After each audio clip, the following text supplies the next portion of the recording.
Hi అండి, అందరికీ నమస్తే. ఈరోజు ఎంతో టేస్టీగా ఉండే చింతపండు పులిహోర చేసుకుందాము.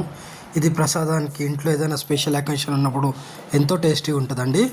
నేను ఒక 1 kgకి తీసుకుంటున్నాను. ఒక 100 grams 2 పెద్ద నిమ్మకాయ సైజ్ అంత చింతపండు నానబెట్టుకున్నాము. సో 1 kg రైస్ పెట్టుకుంటున్నాను. దీనికి ఒక 10 ఎండుమిర్చి, 10-12 పచ్చిమిర్చి, 2-3 రెక్కల కరివేపాకు, జీలకర్ర, ఆవాలు, శనగపప్పు, మినపప్పు, పల్లీలండి పోపు కోసము. సో ఫస్ట్ అన్నం ఉడకబెట్టి పక్కన పెట్టుకుందాం. నెక్స్ట్ స్టవ్ మీద ఒక కడాయి పెట్టుకొని దాంట్లో ఆయిల్ వేసుకుందామండి. ఒక 100-120 ml ఆయిల్ వేసుకుందామండి. కొంచెం ఆయిల్ ఎక్కువనే పడుతుంది. సో ఆయిల్ హీట్ అయిన తర్వాత మనము పల్లీలు, మినపప్పు, శనగపప్పు ఫస్ట్ వేసుకొని మీడియం ఫ్లేమ్లో కొంచెం దూరగా వేగేదాకా వేయించుకుందాము. సో ఈ పోపు అనేది మాడనీయకండి, టేస్ట్ మొత్తం దీంట్లోనే ఉంటుంది. సో దీంట్లోనే ఆవాలు కూడా వేసుకుందాము. ఆవాలు చిటపటలాడి పల్లీలు, ఈ శనగపప్పు కొంచెం దూరంగా వేగిందాక వేయించుకున్న తర్వాత ఇప్పుడు దీంట్లో కొద్దిగా జీలకర్ర, మనం ఎండుమిర్చి వేయించుకొని ఎండుమిర్చి కలర్ చేంజ్ అయ్యేదాకా వేయించుకుందామండి. చూడండి, పోపు ఎక్కడ మాడకూడదు. ఎండుమిర్చి కొంచెం పొంగి రంగు చేంజ్ అయిన తర్వాత పచ్చిమిర్చి, కరివేపాకు కూడా యాడ్ చేసుకుందామండి.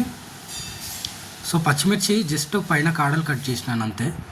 దీంట్లో 1.5 స్పూన్ పసుపు, ఒక చిన్న స్పూన్ అంత ఇంగువ, 1 స్పూన్ అంత జీలకర్ర మెంతులు పొడేసి ఒకసారి చిన్న మంట మీద ఫ్రై చేసుకొని ఇప్పుడు మనం నానబెట్టుకున్న చింతపండు రసం ఉంది కదా, ఇది చిక్కగా చేసుకోండి, మరి నీళ్ళు చేసుకోకుండా.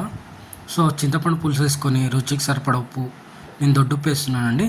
ఒక 50 grams అంత బెల్లం వేసుకోండి. వేసుకొని అంతలోపు మనము ఉడకవిన అన్నం ఉంది కదా, ఇది మనం చల్లార్చుకుందాము.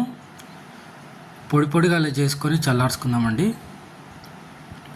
చింతపండు పులుసు అనేది బాగా మీడియం ఫ్లేమ్లో మసిలి నూనె పైకి సపరేట్ అయ్యేదాకా, పైకి తేలేదాకా మధ్య మధ్యలో కలుపుతూ చింతపండు పులుసు మరిగించుకుందామండి. చూడండి, మొత్తం నూనె పైకి తేలింది కదా, అంతే అండి. కొద్ది చిక్కబడ్డ తర్వాత అన్నంలో కలిపేసుకోవడమే అండి.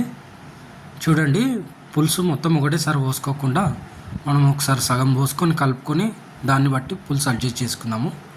సో ఇది చేసేటప్పుడు ఇల్లు మొత్తం గుమగుమలు ఆడిపోతుందండి. ప్రసాదానికి కానీ ఏదైనా స్పెషల్ అకేషన్స్ కానీ ఎంతో టేస్టీగా ఉండే పులిహోర రెడీ అండి, చింతపండు పులిహోర. చూడండి, చేసిన ఒక అర్ధగంట రెస్ట్ ఇచ్చిన తర్వాత తింటే ఎంతో టేస్టీగా ఉండే గుమగుమలాడే చింతపండు పులిహోర రెడీ అండి. చూడండి, మీరు కూడా ట్రై చేసి ఎలా వచ్చిందో చెప్పండి. లైక్, షేర్, సబ్స్క్రైబ్ చేయండి. మా ఛానల్ చూసే వాళ్ళు కొద్దిగా మాకు కూడా సబ్స్క్రైబ్ చేసుకొని సపోర్ట్ చేయండి.